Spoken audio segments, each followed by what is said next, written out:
quoi est-ce que vous me parliez? Vous vous adressez à moi? Non, j'ai dû rêver. Vous en êtes où? Le premier paquet est clos. Plus aucune modification envisagée même en cas de réclamation. Le second paquet est partiellement validé. Il manque la fameuse liste. Le troisième ne devrait pas tarder à être clôturé. Encore quelques pièces à imprimer, c'est bon. Le quatrième est clos. Tout doit être bouclé avant ce soir minuit, fin de l'exercice trimestriel. Je n'aimerais pas avoir à rendre des comptes le jour de la veille de la fête de la nation. La liste en question va arriver d'un instant à l'autre. Il nous la faxe à distance. J'ai interrogé ce matin le service de gestion des produits transportés. La liste devrait comporter en détail tous les produits mis hors service, le numéro de chaque produit, ainsi que son nom écrit en lettres détaillées. Il suffit de compter pour trouver l'erreur. Je vous laisse faire ça? Bien sûr, monsieur. Je fais un saut rapide à la direction. Il me demande de monter les voir pour un entretien imprévu le jour exact où nous sommes en clôture de dossier. Parfois je me demande s'ils ne le font pas exprès. Je vous laisse, en espérant revenir assez vite pour repasser en revue avec vous toutes les pièces, les annexes. Ah, et n'oubliez pas, les en-têtes et les pages de sommaire. Ils ont été imprimés indépendamment du reste la semaine dernière. Tout se trouve dans le dernier tiroir, en bas. Bien, monsieur. Hans? Oui, monsieur. J'ai finalement offert de place pour un concerto à l'opéra à mon épouse. Elle en a été réjouie. Je suis content, pour vous et pour elle.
Ce n'était rien.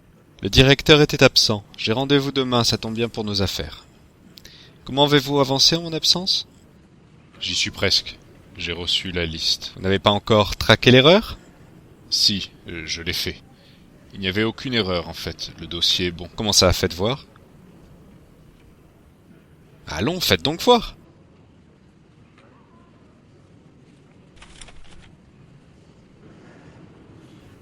C'est assez étrange une liste comme celle-là. En détail, je veux dire. Je ne m'attendais pas à y voir Voyons voir. 1, 2, 3, 4, 5, 6, 7, 8, 9, 10, 11, 12, 13, 14, 15, 16, 17, 18, 19, 20, 21, 22, 23, 24, 24 produits par feuille. Et 1, 2, 3, 4, 5 feuilles, ce qui nous fait, Hans? 120. Exactement. 120 produits. Donc vous avez raison, il n'y a pas d'erreur. Cela provient sans doute d'une autre ligne de calcul ou d'un secteur qui n'est pas le nôtre. Je me demande d'où peut bien provenir une erreur de calcul aussi bête. Une idée? Non. C'est pourtant simple. 120 produits indexés sur la liste fournie par le service des transports. Aucune remarque dans le rapport de chargement ou de déchargement de la marchandise, aucune incidence signalée dans le centre de crémation, pas plus au bureau des frontières. Oui, là je pense à un produit comme qui dirait sorti du camion en route. Et pourtant, le service des achats trouve un total correspondant à 122 produits, quand on le divise par la portion unitaire de matières premières que nécessite la gestion d'un seul produit. D'où peut bien provenir l'erreur? Je ne sais pas. Réfléchissez, Hans. Je ne sais pas. Réfléchissez, nom de Dieu! C'est un problème de mathématiques. Pour une fois, nom de nom dans votre vie entière, réfléchissez. C'est le service de gestion qui s'est sans doute servi au passage. Ils ont cru que l'erreur passerait inaperçue en effectuant des dépenses supplémentaires pour leurs services qui n'étaient pas comprises dans le budget initial.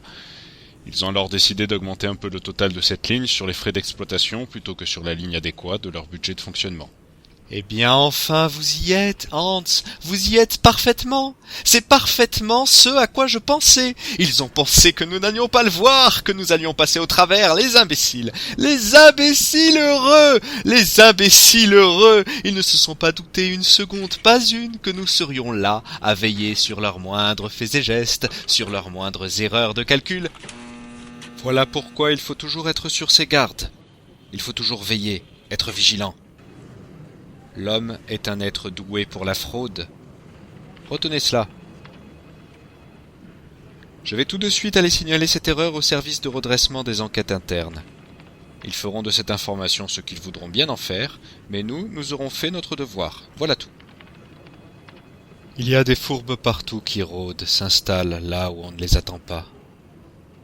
Ils respirent l'air que nous respirons. Ils mangent aussi notre nourriture. Et il n'y a aucun moyen de savoir qui ils sont. Et pourtant ils sont là, ils travaillent là, de l'autre côté de cette porte, dans un bureau voisin.